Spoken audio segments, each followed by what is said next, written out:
Dartmoor Prison, isolated from the outside world by walls of granite.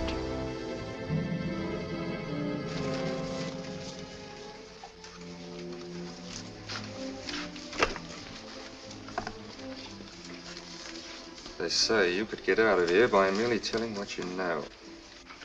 You may or may not be another Scotland Yard bloke, but I'll give you the same answer I gave the others. I still have 2 years, 8 months, and 6 days left in which to make musical boxes. That'll be sold at auction for the benefit of this delightful sanctuary. And I intend to serve them.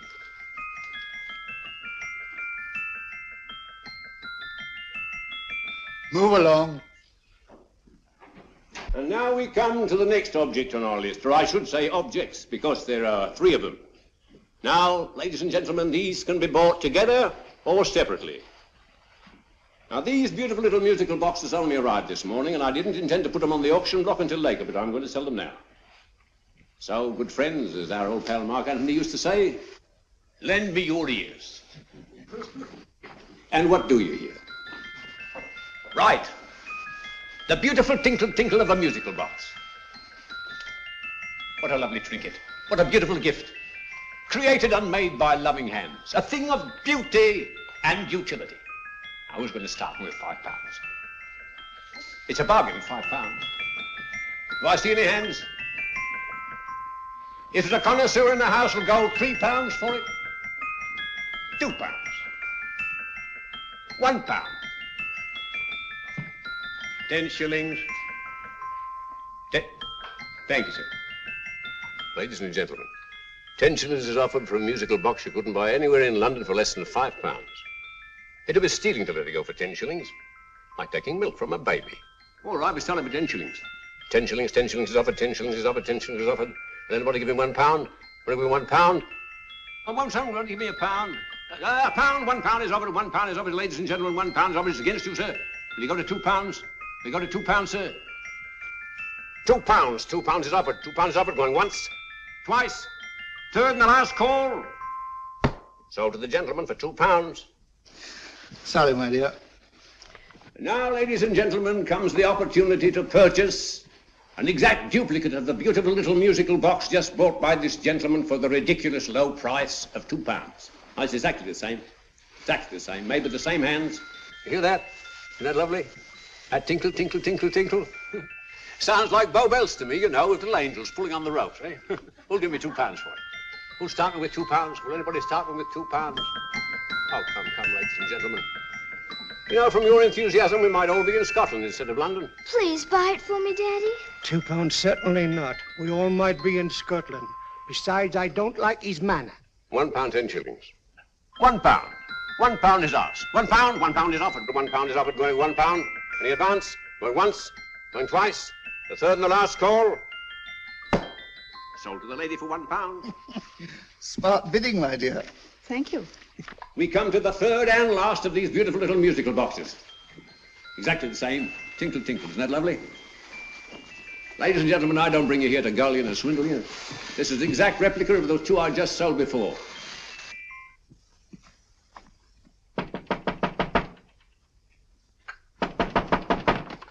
We're closed. But this is extremely important. Come in, sir, come in. I'm sorry to disturb you, but I was unfortunately delayed from arriving in time to bid on certain articles which I was rather anxious to obtain. Oh, perhaps they weren't sold, sir. We are carrying several things over.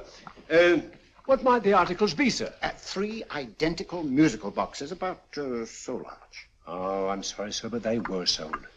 Pity you weren't here to bid on them. They didn't bring anything like the real value. I'm most anxious to obtain them. I wonder if your records would show who the purchasers were. Oh, we don't usually give out that information, sir. For certain, shall we say, sentimental reasons, I'm most anxious to get in touch with the purchasers. I'd be willing to pay, shall we say, £5. Well, for certain sentimental reasons, sir, we'd be very happy to oblige. Alfred, today's sales. The 3 musical boxes. Musical boxes? Oh. Ah, here we are. The first purchase for £2 from Mr. Julian Emery, 52 Portman Square. Write these addresses down, Alfred. Yes, sir. Second didn't leave any name. Oh, how unfortunate. I think she's a dealer. You see, they don't like us to know where the things are going. On account of the profits. You say the second purchaser was a woman. Can you give me a description of her? Oh, she was a young woman, fairly tall, slender. She had a light complexion and dark hair, and she was wearing A grey suit, don't you remember? That's right. She probably runs a gift shop. She paid £1. You say she comes here fairly frequently? No, I didn't say so. But she does, sir. Like as not, she'll come in on Thursday. We have sales on Mondays and Thursdays. Ah. And the third box? The third, Mr. William Kilgore, 143B Hampton Way. For 10 shillings. Quite a drop from £2. Mr. Kilgore was a Scotchman. Oh. Well, thank you. You've been most helpful. Oh, thank you, sir. And any time you're passing, dropping, we always have lovely things for sale. How kind, sir? Thank you. I'll be back Thursday.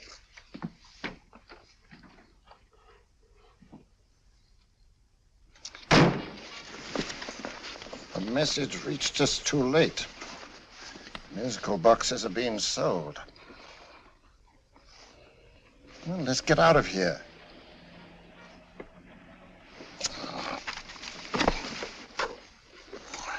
Someday you'll go too far.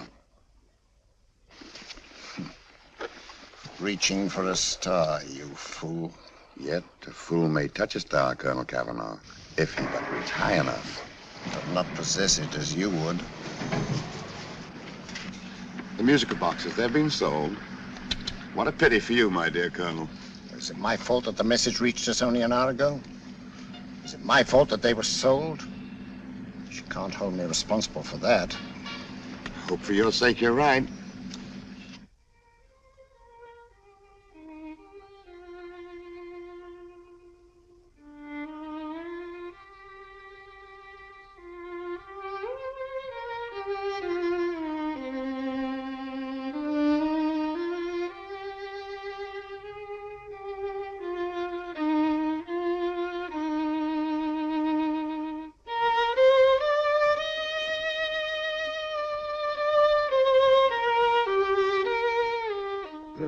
Upon you tonight at 7:45, a gentleman who desires to consult you upon a matter of the very deepest moment.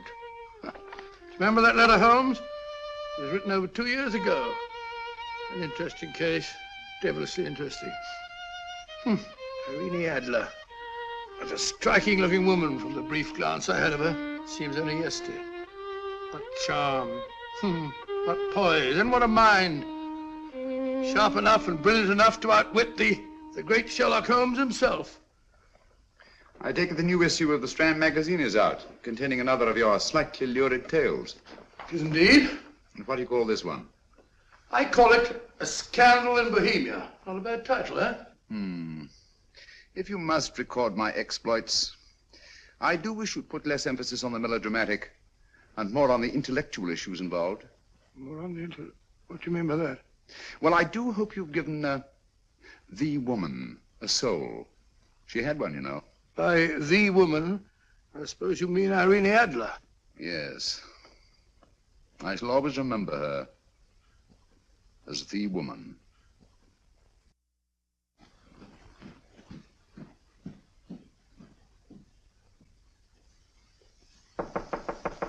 Come in. I think. That's him, old boy. How are you? How are you, old boy? I haven't seen you for years. I want you to meet my old friend Sherlock Holmes. Holmes, this is Stinky. In other words, Julian Emery. How do you do, Mr. Emery? Watson has often spoken of you. Oh, has he? Yes, we were at school together. Yes, more years ago than I care to remember, but you didn't come in here just to remind me of that. No, I just happened to be in the neighborhood and saw your lights burning, so I took the liberty of looking you up. Still writing your mystery stuff? Yes, there's a new one out this week. Good, I never miss them. Oh, good, thanks. I say that bandage makes you look very interesting. Still poking your nose into other people's business as usual? Who hit you? I haven't the foggiest notion. Somebody knocked me on the head in my own living room and then proceeded to commit the most idiotic burglary you ever heard of. Fellow must have been balmy as a coot. Balmy? Why? Come sit down, old boy. Would you You like a cup of tea? Huh?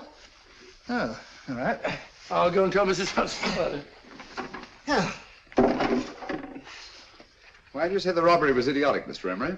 Oh, simply from the fact that with about £5,000 worth of musical boxes in my living room, the thief, who I caught in the act, made off with one that isn't even worth £5. I gather you're a collector of musical boxes. Yes, I am indeed. Some of them are very beautiful, but not the one that was stolen. The thief evidently grabbed the first thing that came to his hand when he heard me coming into the room. Still, it's rather odd, isn't it, that having disposed of you, he didn't pick up something more valuable. Mm-hmm. Was there anything unusual about the stolen box? No, nothing at all. No, I picked it up in the south of France, several years ago. You say you have many valuable music boxes, and yet the thief made off with one that isn't worth £5. Sounds like rather an intriguing little problem. Well, I take it that he was just an ordinary petty thief and didn't know the value. That is a possible explanation, and yet I venture to say that the average petty thief has a more extensive knowledge of the value of objets d'art than the average collector. Well, anyway, that's Scotland Yard's theory. They didn't get very excited about it. That's consistent anyway.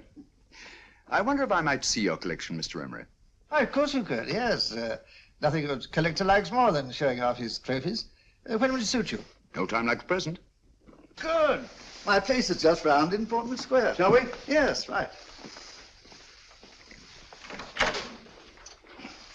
Hello? Where are you going?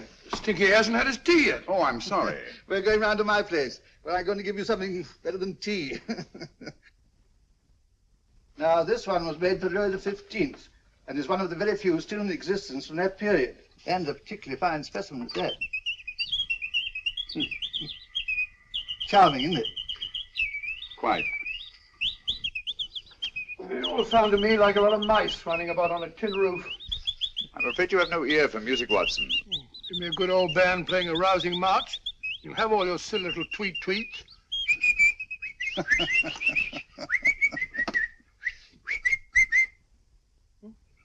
Another room. Is this me?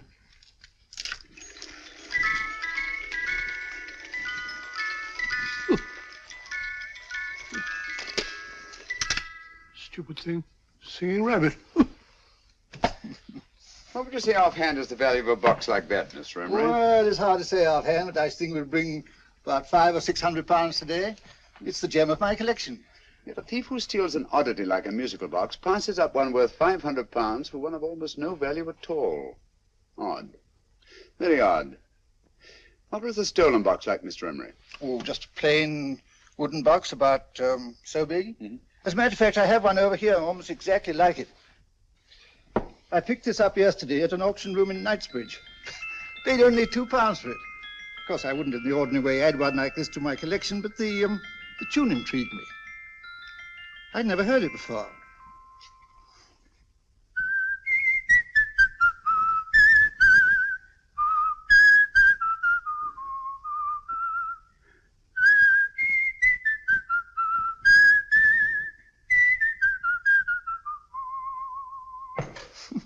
You have a remarkable ear for music, Holmes. Rather an unusual melody. Sit down, will you? Thanks. You say you bought that box at an auction sale yesterday? Yes, the Gaylord auction rooms in Knightsbridge. Mm-hmm. Run by old, what's his name? Crabtree. Handsome man. At what time was the robbery committed? Oh, about 3 o'clock this morning. You know, Mr. Emery, that box and the robbery might well be cause and effect, especially since you say that the stolen box outwardly resembles this one a great deal. And Scotland Yard were not particularly interested, eh? Oh, yes, but I wouldn't blame him for that, especially as I told him I was quite unable to describe the thief, except, of course, for the fact that it was definitely a man. All you remember is that you came in here and someone struck you on the head. Yes, and the next thing I knew, my man was trying to revive me. It might be wise for you to put that box away somewhere and lock it up. Oh, I don't think that's necessary. Besides, everything's insured. Well, at least if any further attempts at robbery are made, I'd suggest that you call the police, rather than running into any personal danger. Oh, come, Holmes, aren't you being a bit of an alarmist? Possibly. I must agree with old Stinky. Seems to me you are making rather a mountain out of a moleskin. Molehill is the word, old boy, and it's time you were in bed. Thanks so much for letting us see your place. No, it's been glad meeting you. Holmes, I can't understand why you were so mysterious. Seems to me the petty thief explanation was the only sensible one. Really? Yes, I can't see how you can believe it was anything else. I didn't say I believed it to be anything else. The petty thief theory is the obvious one, I grant you. However, it's often a mistake to accept something as true merely because it's obvious. The truth is only arrived at by the painstaking process of eliminating the untrue. We are not able to do that in this case without further data. Rubbish, you're pulling my leg. You're trying to turn a twopenny-halfpenny robbery into an international plot. No, I'm not. I just hope that your friend Stinky is a little more cautious in the future, just in case.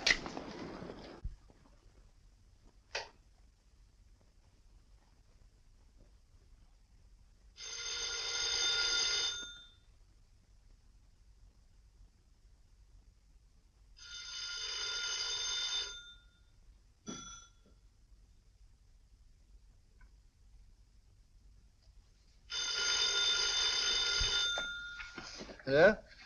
Yeah? Julian Emery here. Who? Why, of course I remember you, Mrs. Courtney. Yes, you're the one bright spot at that appallingly dull affair of Lady Sanford's. Huh? Of course it isn't too late to come round. Yes, I shall be delighted to give you a drink. I tell you what, come straight up and I'll leave the door unlatched. Right, well, 15 minutes? Good. I shall be counting each moment. No, I mean that, really. Right, goodbye.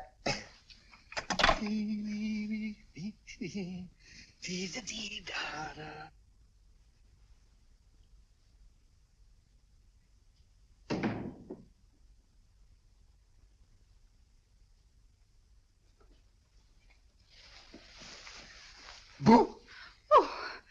You startled me. Did I? Yes. Must be the pixie in me. I know I shouldn't have called you so late. But I was at a party just around the corner, and I remembered your invitation to see your collection of musical boxes. My dear Mrs. Courtney, pleasure is all the greater for being so unexpected. My friends call me Hilda. Thanks. Mine called me Stinky. Stinky, how quaint. Oh, what a perfectly wonderful collection of musical boxes. You know, when you told me you had a collection, I had no idea it was so attractive. Yes. They appeal to the ear as well as to the eye. Oh, what a plain little one. Why, it looks just like a country cousin amid all this grandeur. No. You mustn't underestimate the country cousin. Only last night a burglar broke in here, and with all these to choose from, went off with one very much like it. Really? Yes, I don't mind the loss of the box so much, but I do resent this crack on the skull. But it makes you look so interesting. Oh, do you think so? Uh-huh. It's funny, that's what old Fatso said. Fatso? I mean, Dr. Watson. He was here this evening with a friend, a Mr. Holmes. He's interested in my collection, too. Sherlock Holmes? Yes. Do you know him? I've heard of him. Yes, he seems to think I'm in some sort of danger. What a haunting tune. It takes me right back to my childhood. Really? Do you know, it's odd that you should be interested in that particular musical box. Odd? Why? Because Mr. Holmes is also interested in it. He may have been more interested in the tune than in the box. My dear Jess, that's right. I remember now. He whistled it note for note, having heard it only once. Really? He must be a remarkable man. Bit of an alarmist, if you ask me. Don't you believe in warnings? Of course not. Who'd want a box like that? I would. You're not serious. Oh, but I am. Well, you put me in a very awkward position. I'm a collector, you know. And the collector buys but never sells. But if the price were high enough... The price has nothing to do with it. It's the principle of the thing. Yes, well, we haven't had our drink. No, thanks. I must be getting along. Must you really? I'm afraid so. You're not walking out on me, are you? My reputation, Stinky. I say, you know, you are an attractive woman. Thanks.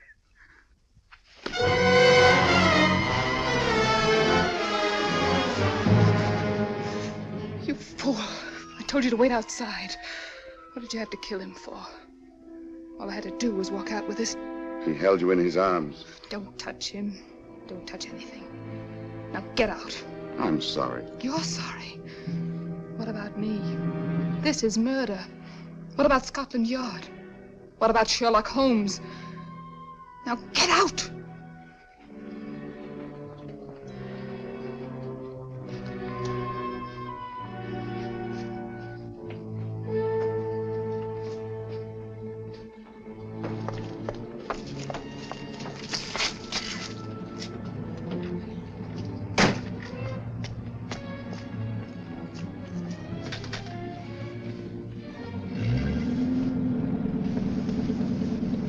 Did you get it? Good. Did you have any trouble with him? Just a matter of murder. Ah, Mr. Holmes. Hopkins. Thanks for coming so promptly. Inspector Lestrade suggested that I call through to you. Mr. Emery was the client of Mr. Holmes, Inspector. Indeed. You didn't mention that when I telephoned you, Mr. Holmes. Well, not exactly a client, Inspector. Sergeant Thompson?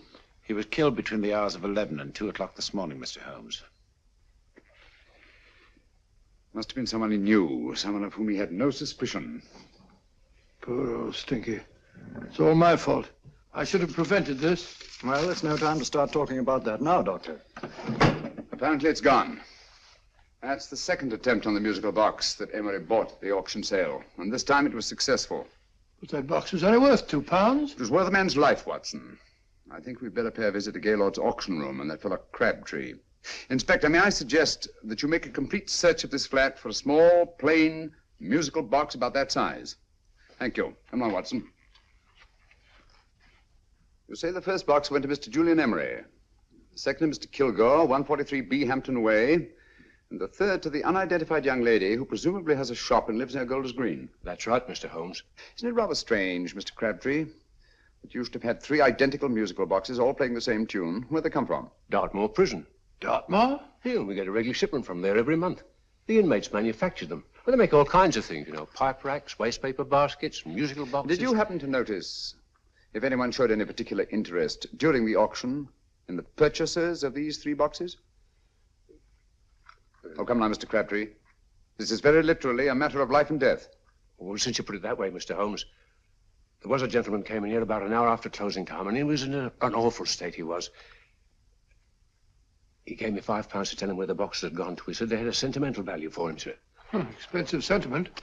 Can you describe him? Well, he was tall, distinguished looking, and he had grey hair and a moustache. He was quite a gentleman, sir. What was his reaction when you were unable to supply him with the address of the young lady who owned the shop? I told him the young lady usually come back on Thursday. He said he'd come back on Thursday. Now, that's tomorrow. Thank you, Mr. Crabtree. You've been very helpful. Thank you. Come along, Watson. Where are we going now, Holmes? To the home of Mr. Kilgore, the man who bought the 3rd box.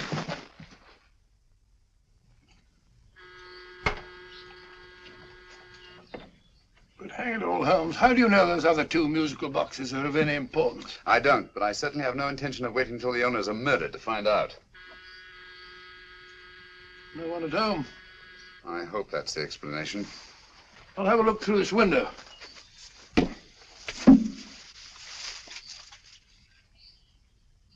Doesn't seem to be anyone there. The whole place seems deserted as far as I can see. Yes. Mr. and Mrs. Kilgore at home? No. When do you expect them? Oh, in an hour or so. There's no use you're hanging about. They don't buy nothing from peddlers. Peddlers? My good woman, this is Mr. Sherlock Holmes. Sherlock Holmes? Oh, go on. Do you mind if we come in and wait? My business is rather urgent. Well, I've got to go out and do my shopping. And I don't know as Mrs. Kilgore like any strangers nosing about. Quite all right, I assure you. Well, I've got to be off. You 2 wait in the parlour. And no smoking either. Mrs. Kilgore says it smells up the house. Funny old girl, Holmes.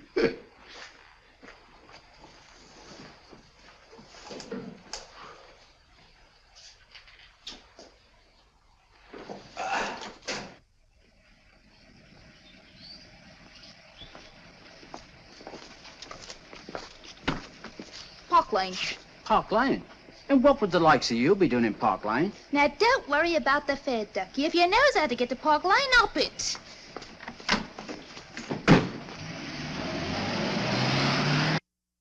You know, Holmes, I've been thinking. There must have been something hidden in that box of old Stinky's. Stolen jewelry, possibly. What's up, Holmes? Listen. What's just the steam in the water pipes?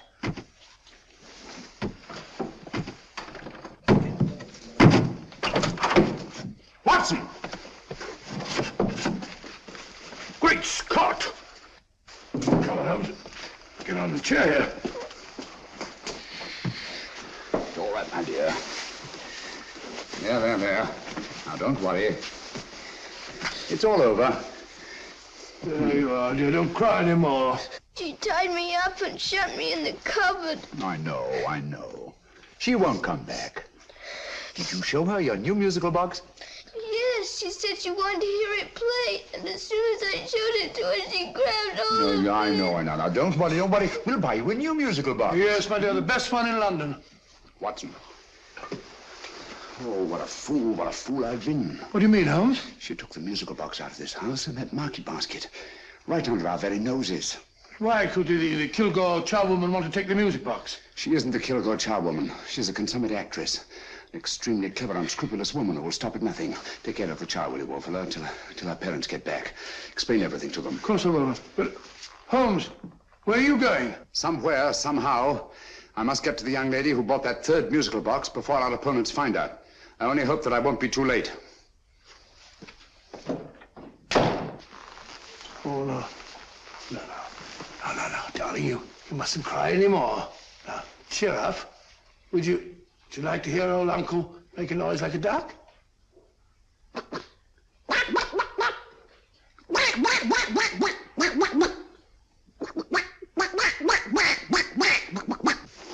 Oh, sorry.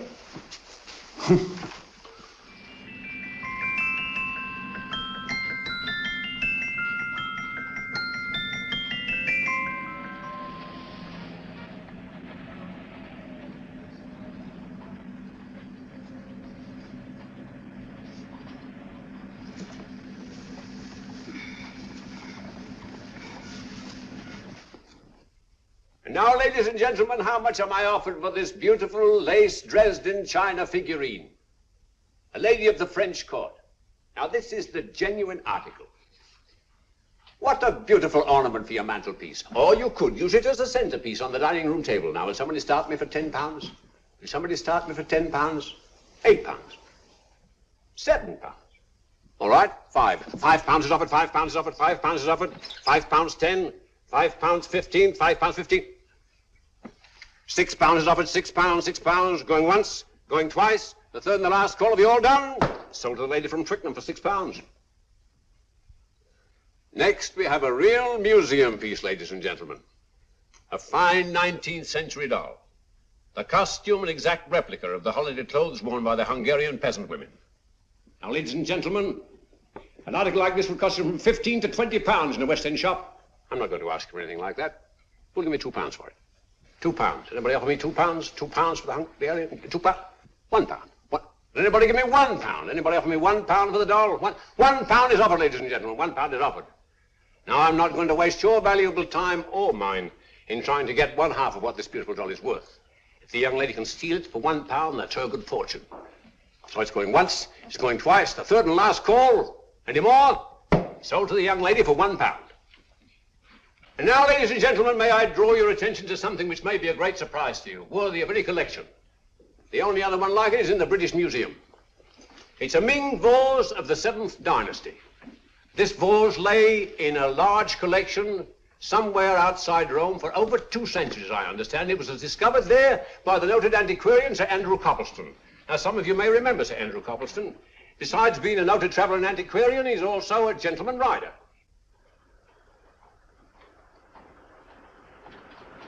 The girl with the parcel in her hands, that's her. Are you sure that's the girl? Well, she fits perfectly the auctioneer's description. Follow her, Hamid.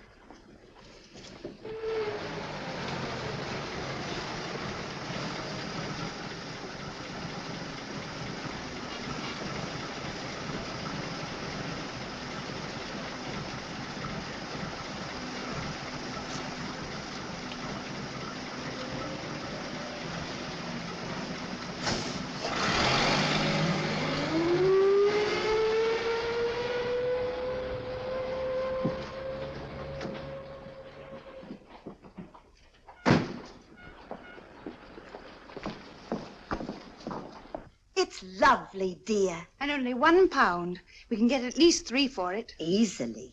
I'll go make some tea. I could do with a cup. Right. Good afternoon. Good afternoon. I'm looking for a birthday gift for a 7-year-old girl. What would you suggest? We have some lovely dolls. Now, this Hungarian I think peasant... she has enough dolls already. Books are always welcome. Well, I'm looking for something a little different. Well, that's rather cute. What is it? Well, that's a musical box. Children always love them. And this is an exceptionally nice one. It plays many tunes.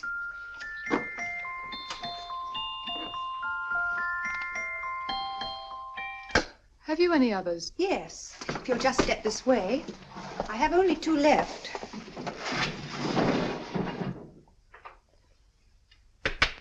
How nice.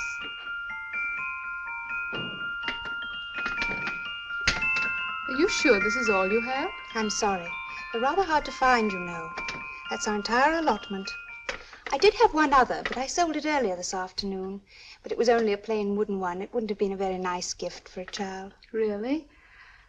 Do you happen to know who the purchaser was? Why, yes. He left his card, just in case anyone should inquire for him.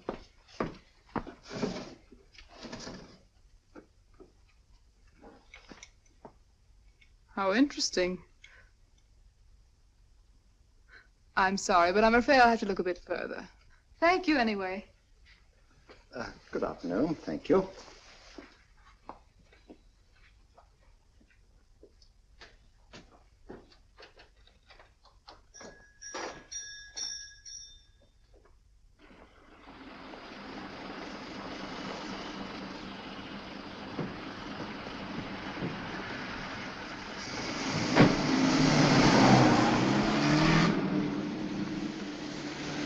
Heavy! Follow that cab. Here now, what? Scotland Yard. Hop in.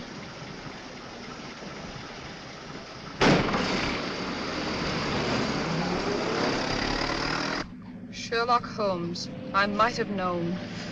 We thought we were the hunters, instead of which we're the hunted. We've been fools. We played right into his hands. Of course. He's had us followed. Don't look. The man in front of the toy shop. Hamid, turn sharp right at the next corner and again at the next.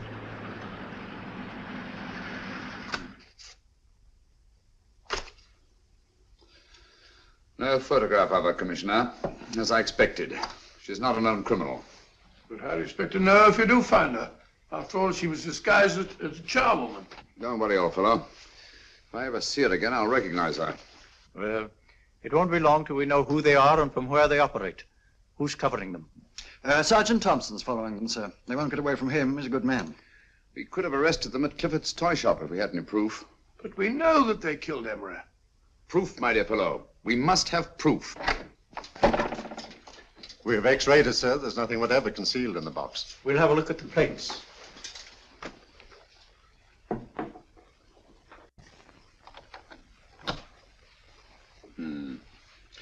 There must be some clue.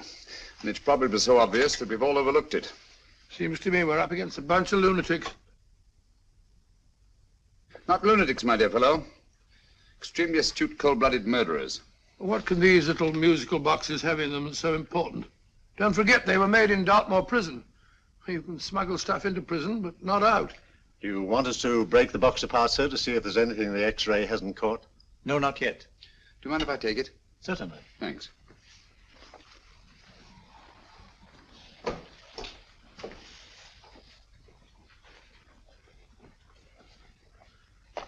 The governor of Dartmoor Prison informed us, sir, in answer to Mr. Holmes' question, that all 3 musical boxes were made by the same convict, John Davidson, serving a 7-year term, sir. Davidson? The Bank of England plates. That'll be all. Yes, sir.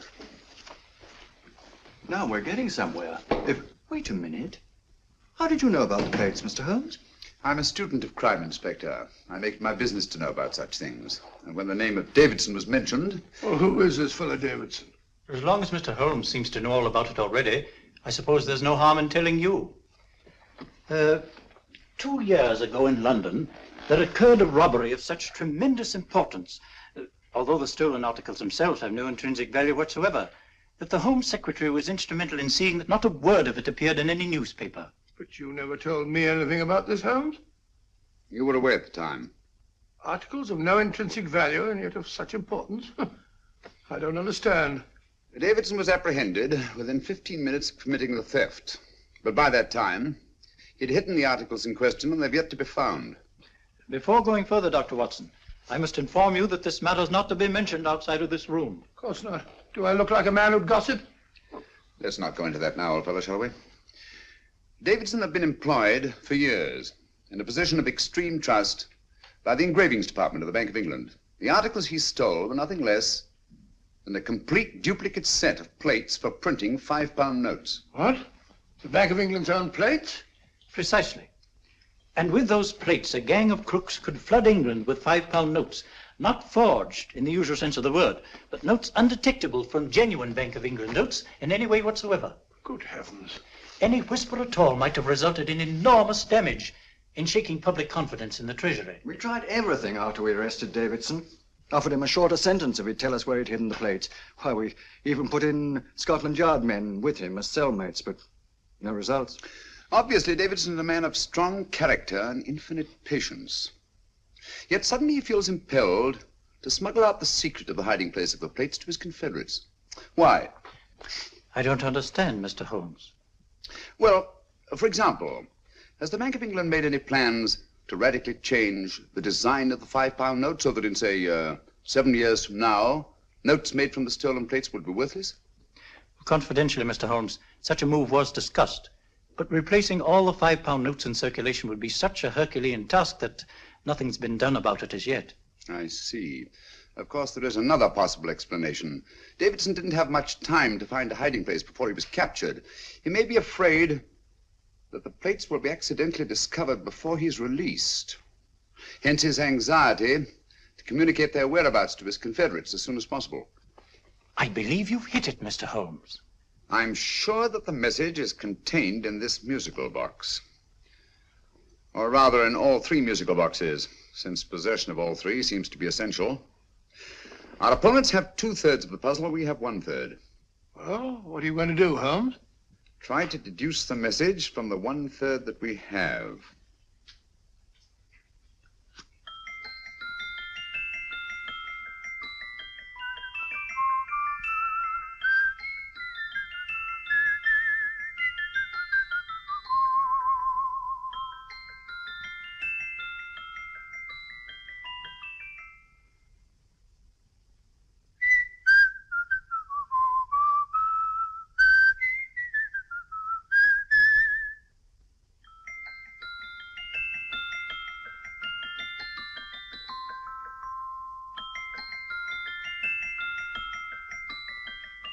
It's the same tune as the one played by Emery's musical box. And yet it's different. Sounds the same to me. The tune. Somehow the tune is the key to the mystery.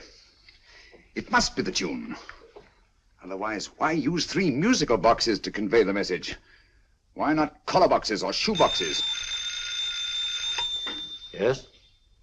Oh, it's for you, Inspector. Oh, thank you, sir. Inspector Hopkins speaking. What? Where? Golders Green Station reports they've just found Sergeant Thompson's body. From the tire marks on his clothes, he was apparently run over by a taxi. What an unfortunate accident. Not an accident, my dear fellow. I'm afraid it's murder.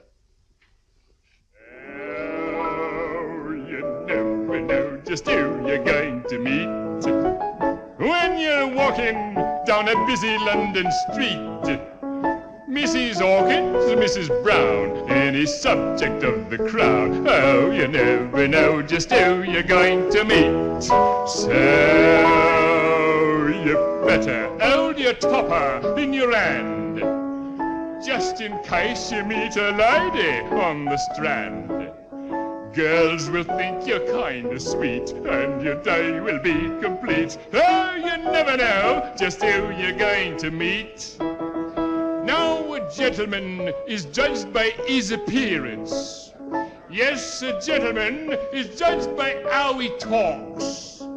Now he's much better off when he's acting like a toff, especially if he's taking him a walk. What on earth is this outlandish place? A rendezvous for actors. Actors? Buskers, old boy. You've seen them 1,000 times. Actors who entertain the queues, waiting outside theaters. Just who you're going to meet when you're walking down a busy London street. So you better wear your best, how it pays to look your best, 'cause you never know just who you're going to meet. So you better keep your manners right in view, just in case a lady gives a how'd you do. Keep your trousers in a pleat, shine your shoes and keep them neat, 'cause you never know just who you're going to meet. Blimey. Mr. Holmes. How are you, Joe? Never met him. And yourself? Fine, thank you. I want you to meet a friend of mine, Dr. Watson, Joe Sisto. Oh, well, any friend of Mr. Holmes is a friend of mine. Hi, Joe. He did me a good turn once that I'll never forget. Yes, I cleared Joe of a most unpleasant charge. Murder, no less. Oh, really? By proving to the satisfaction of the police that he was busy at the time blowing open someone's safe. That's right, Governor. Good gracious me. Joe, now you can help me. Come on, buzz off, buzz off. Come on, up it, up it. Can't a gentleman have some peace and quiet around here? And you too. There you are, Mr. Holmes. Now we can have some peace and quiet around here. Thank you, Joe. There's £5 in this for you. Well, I wouldn't want to take it on myself, sir, but I can get somebody to do it for you for half of that. You don't know what the job is yet. For £5? Murder, ain't it? What? No, Joe, not murder, just music. I want you to identify a song for me. Oh, there ain't a song that's been written that I don't know. That's why I came to you. Of course, the violin is more my instrument, but, oh, well, here we go. Now listen to this, Joe.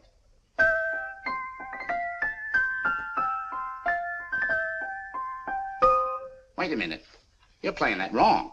That should be E natural, not E flat. You know the song? Oh, yes. It's an old Australian song called, The Swag Man.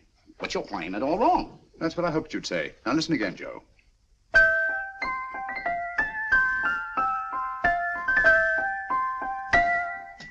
That's the same tune, all right, but you're making different mistakes than you did the first time. No, not mistakes, Joe. Call them variations. Here, play the song for me, will you, the way it's written.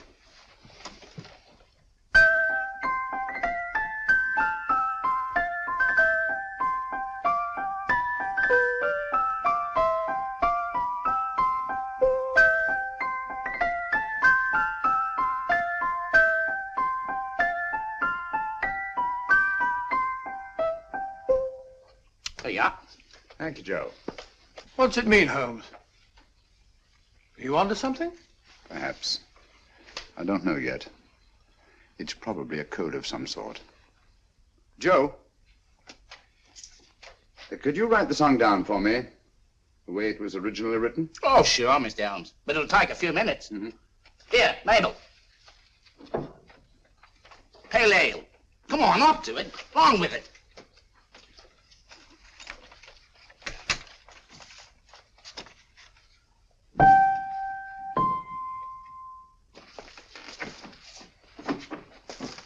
Well, obviously it isn't the lyrics. No combination of those words made any sense at all. The variations in the way Emery's musical box played the tune are different from the variations in the one we have. You sure? Quite. You see, I took the trouble to memorize the tune as played by Emery's box that night we were with him in his flat. Holmes, you amaze me. Elementary, my dear fellow. One of the first principles in solving crime is never to disregard anything, no matter how trivial. But why the 3 boxes? Why not 1? Because the message was obviously too long to be conveyed by any one variation. Then there's the 3rd box, the one that woman took from the Kilgores.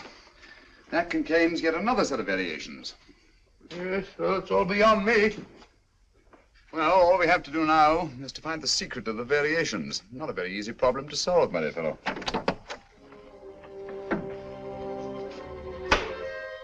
Hello. What's up? We've had company.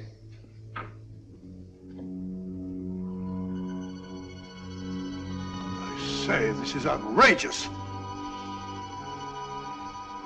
Ask Mrs. Hudson to come in here, will you? Right.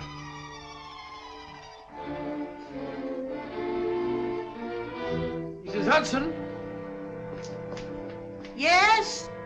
Oh, there you are. Will you come up here at once, please? Oh, coming, sir.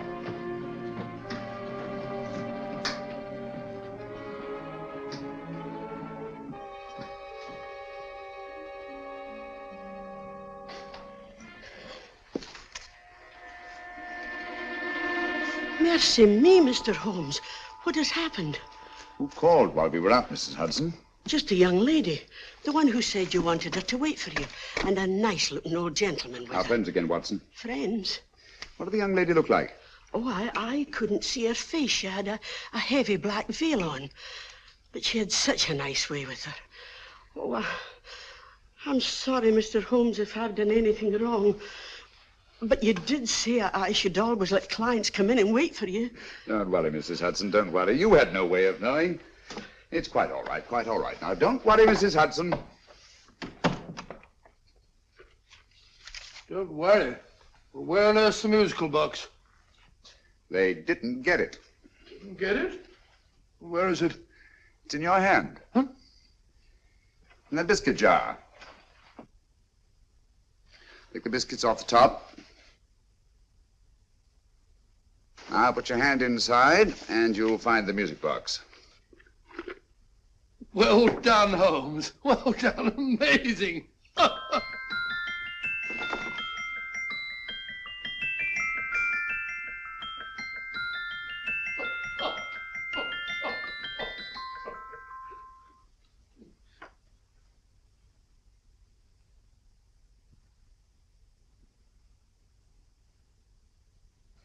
Whew. Nice fresh smell. Like a pub after closing time.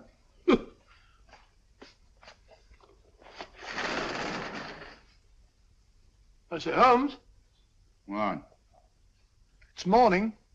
Allow me to congratulate you on a brilliant bit of deduction.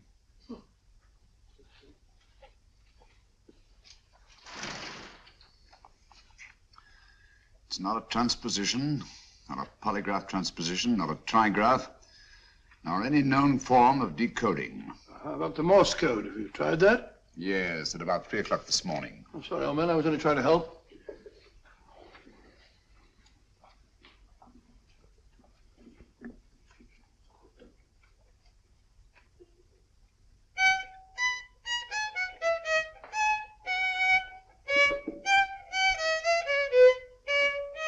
Oh, do me a favor.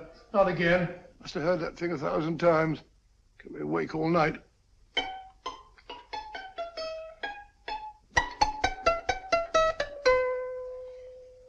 Not a very distinguished composition, I grant you. You know perfectly well I don't know one tune from the other. When I was a kid, my people tried to have me taught the piano. I've always felt sorry for that old teacher of mine. The poor old girl finally reached the point of numbering the keys for me. 1, 2, 3, 4. Even then, I never progressed beyond... Numbering the keys, Watson. The 19th key of the keyboard is the 19th letter of the alphabet. S. Here. Write it down when I give it to you, old fellow, will you? The first altered note. Write S first.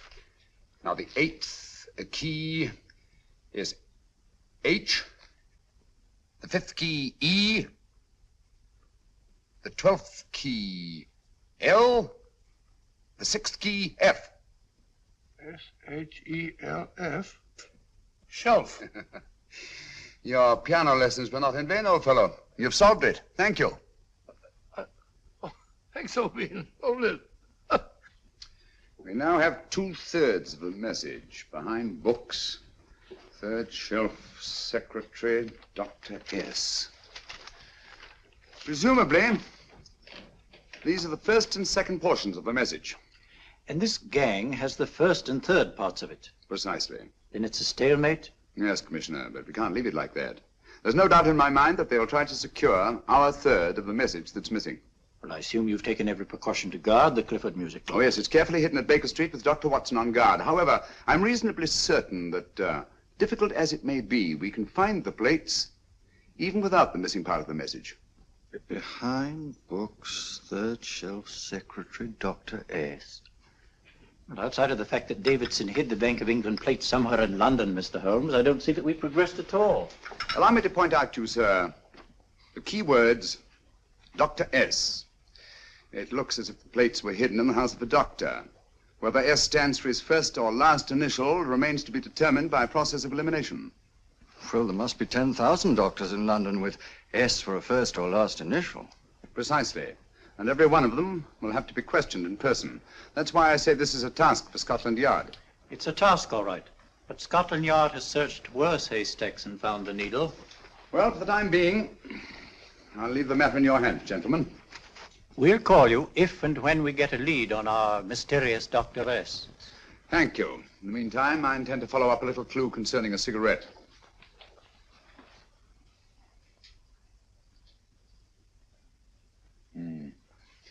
You're certain of the identification of the tobacco? Absolutely. I have made up this special blend for only 3 customers. It is almost pure Egyptian, with admixture of latakia for added body, and a pinch of perique. Merely a whisper, as one might say, for elusive fragrance. Yes. And the 3 customers? Major Wilson in Bombay, India. Mrs. Catherine Leamington Smith in Ireland. Yes, and the 3rd? Mrs. Hilda Courtney of Park Mansions, Bryanston Square. Thank you. Thank you very much. You've been most helpful. It is a pleasure to have been of service, Mr. Holmes.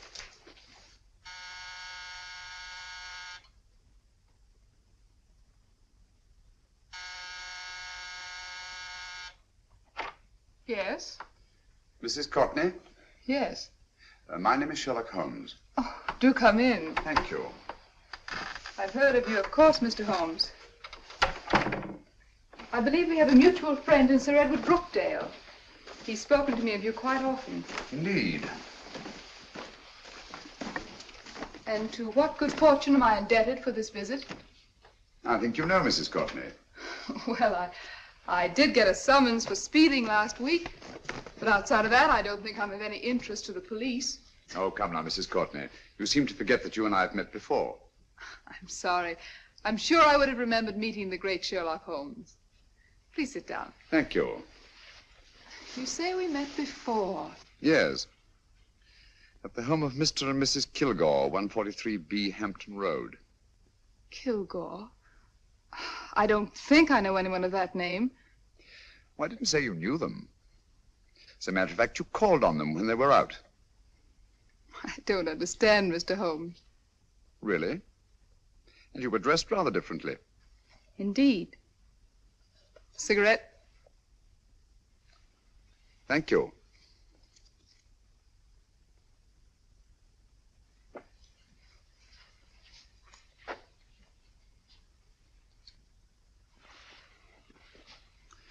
Thank you.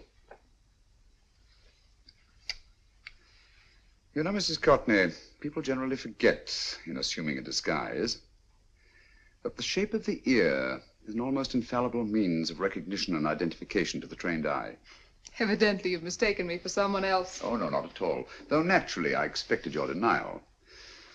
But when you paid your visit to my rooms at Baker Street, you carelessly left behind another identification. They're, identical, aren't they? Yes, I must admit they are. You see, Mr. Holmes, to catch one as clever as you, I had to use a very special lure. I knew you'd be unable to resist the bait of my cigarette, having read with great interest your monograph on the ashes of 140 different varieties of tobacco. I should advise you not to move, Mr. Holmes. I must congratulate you on your ingenuity, Mrs. Courtney. It was indeed a brilliantly designed trap. Thank you, Mr. Holmes. Praise from a master is indeed gratifying. I shall always cherish the memory of your flattering words. Memory? Precisely. I'm afraid these gentlemen have a most regrettable task to perform. Unless, of course, you care to turn over the missing musical box with your pledge to take no action against us in the future. I'm afraid that will be impossible. I thought that would be your answer. Hamid! Careful! Careful. There's no need to be unnecessarily rough with our distinguished guest. You realize, Mr. Holmes, that your demise will not take place here. The corpus delicti, you know. Well, naturally. Shall we go? It's so fearfully awkward having a dead body lying about. Don't you agree, Mr. Holmes? Another dead body shouldn't weigh too heavily on your conscience, Mrs. Courtney.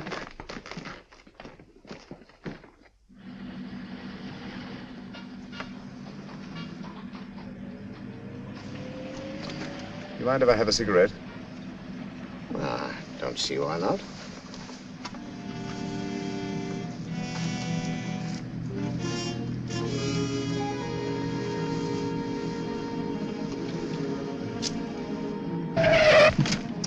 Be careful, Hamid. It's the brakes, they bind. Thank you, Colonel Kavanagh. It's very considerate of you.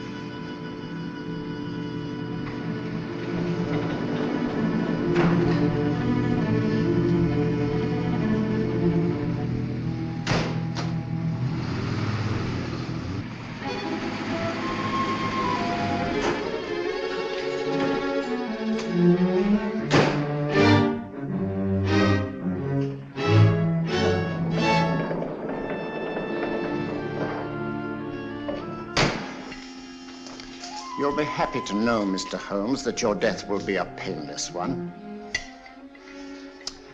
Hamid, attach this to the motor of the taxi. That little attachment, my dear Mr. Holmes, contains the deadly fluid known as monosulfide. The Germans use it with gratifying results in removing their undesirables.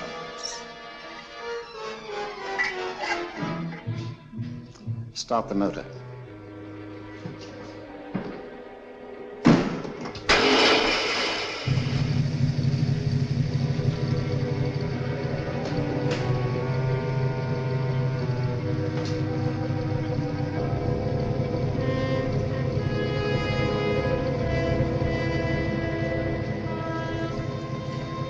Tape his mouth.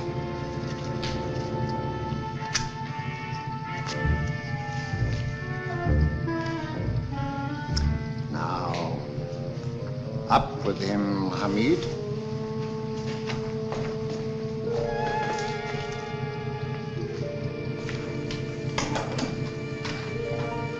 You find yourself like Muhammad's coffin, Mr. Holmes, suspended between heaven and earth. Plenty of fuel in the tank? Good. It would be too bad to have anything go wrong through so simple an oversight.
Good afternoon. Mr. Sherlock Holmes? No, I'm Dr. Watson. Oh, of course, Dr. Watson. How stupid of me. Oh, so this is stupid of me. Won't you come in? Well, I really came to see Mr. Holmes. Oh, I'm afraid he's out. I don't know when he'll be back. Perhaps there's something I can do. Won't you sit down? Thank you. You know, Sherlock Holmes and I have been engaged on a great many cases. Oh, really? Yes, indeed. As a matter of fact, this very moment, we're involved in one of the most baffling... Oh, well, won't you tell me your trouble? I may be able to help you. That's very kind of you, Dr. Watson. Perhaps if I wouldn't be imposing too much. Imposing? Oh, there's no imposition. No imposition at all. A pleasure, I assure you. Now, tell me all about it, Miss Williams. Mrs. Williams. I live in Surrey, Dr. Watson, and I've come up to London in sheer desperation. My only sister has disappeared, and the local police seem utterly unable to find her. Well, Holmes and I solved a case exactly like that once.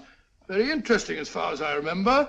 I call it the adventure of the solitary cyclist. Oh, sorry. Now I come to think of it, it wasn't so very similar. Entirely different. I don't think what I was saying. Where were we? She's only 17, Dr. Watson, and until she disappeared last Thursday, she seemed to be in the best of spirits. Possibly a romantic entanglement? Oh, no, nothing of the sort. She left no note, didn't even pack a bag, no explanation. She just started to walk to the village from our house in broad daylight and simply vanished from the face of the earth. Oh, there. Might I have a glass of water? Glass of water. I'll have one in 1 minute.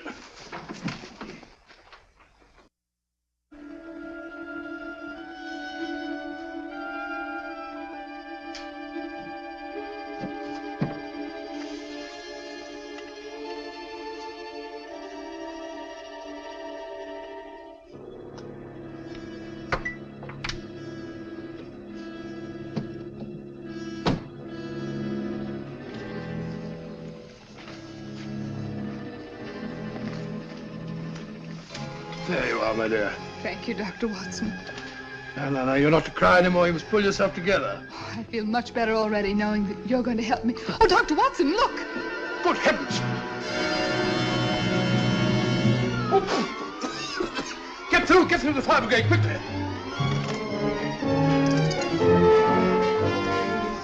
Haven't you a fire extinguisher? By Jove, we have in the kitchen.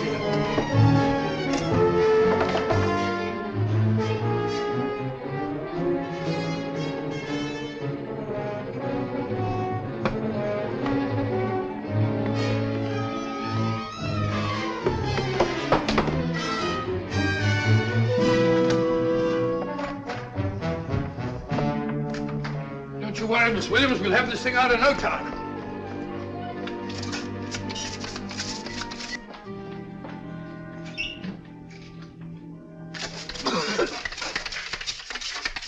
That's got it. Get some air. Well, you see, there was no need for the fire brigade after all. I hope you weren't too frightened, Miss Williams. Gone. That's the trouble with women. They always lose their heads in an emergency. Well.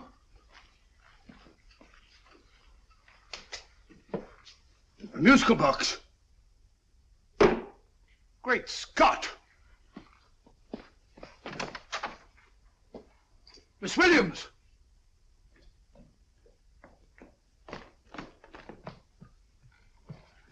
Well? Good. And Holmes? By now, Mr. Holmes has no doubt exchanged his violin for a harp. Always assuming that heaven is his destination. And now that we have the missing musical box.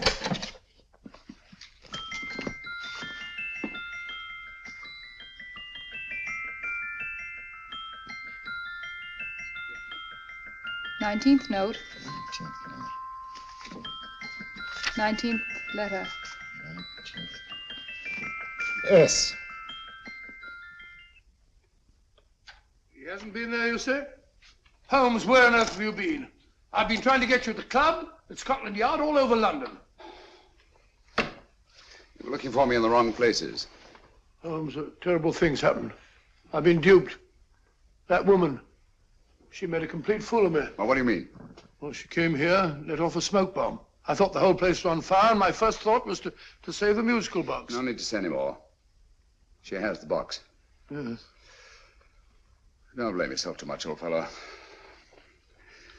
She's an extremely clever antagonist. Smoke bomb, you said?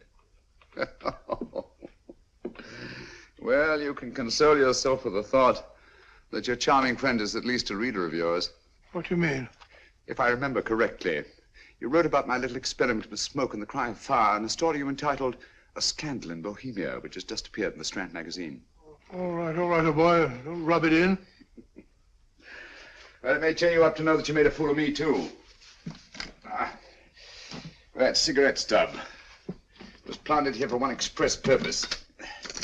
We're going to bandaging around this place. Bandaging? What's the matter, Holmes? You hurt? Explanations will have to wait until later. At the moment, we're faced with a problem which I fear is insurmountable. Come over here, old boy, will you? Right.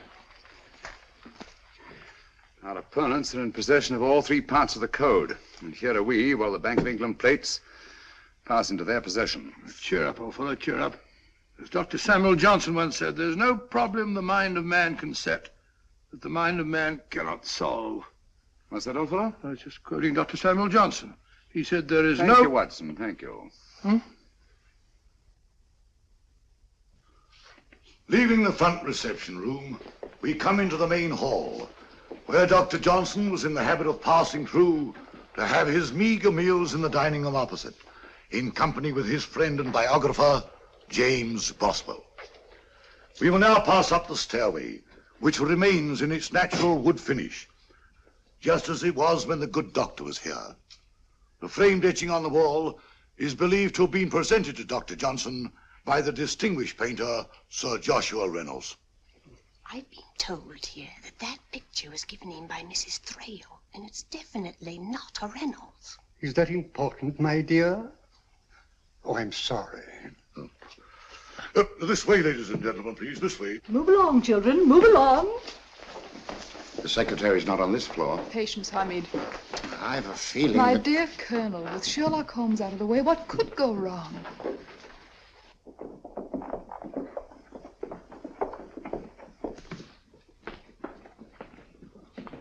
And here we have the Garrett Library, in which Dr. Johnson wrote his famous dictionary, and in which you will see also many of the great man's books and other items of interest. Step forward, ladies and gentlemen, please, step forward. Standing in the corner is the secretary, which contains many of the original works by the literary genius. On this table, Dr. Johnson's cat, Hodge, used to sleep while his master worked. A strange thing about this cat, ladies and gentlemen, was its love of oysters. They do say that the dear doctor often went hungry to find the cat that delicacy. What a pity.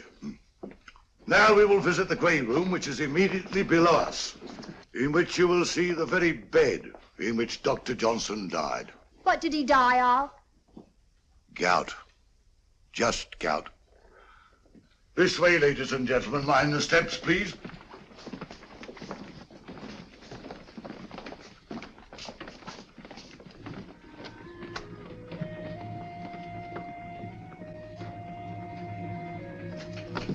Your keys.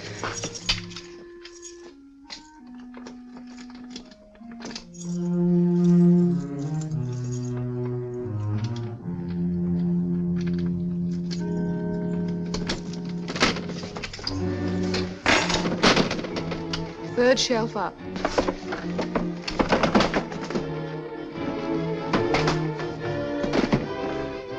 The knife.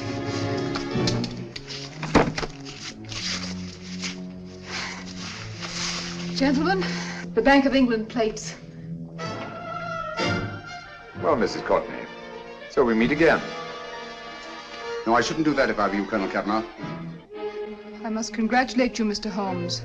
You're far more clever than I thought. Thank you, Mrs. Courtney. Praise from you is indeed gratifying. I shall always cherish the memory of your flattering words.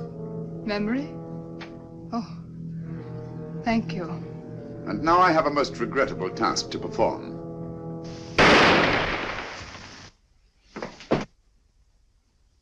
Holmes! Coming, Holmes! Holmes, you all right? Perfectly, thank you, old fellow, but I think this gentleman on the floor requires some medical attention. We must see that he looks his best, you know, when he's hanged. Take them in charge.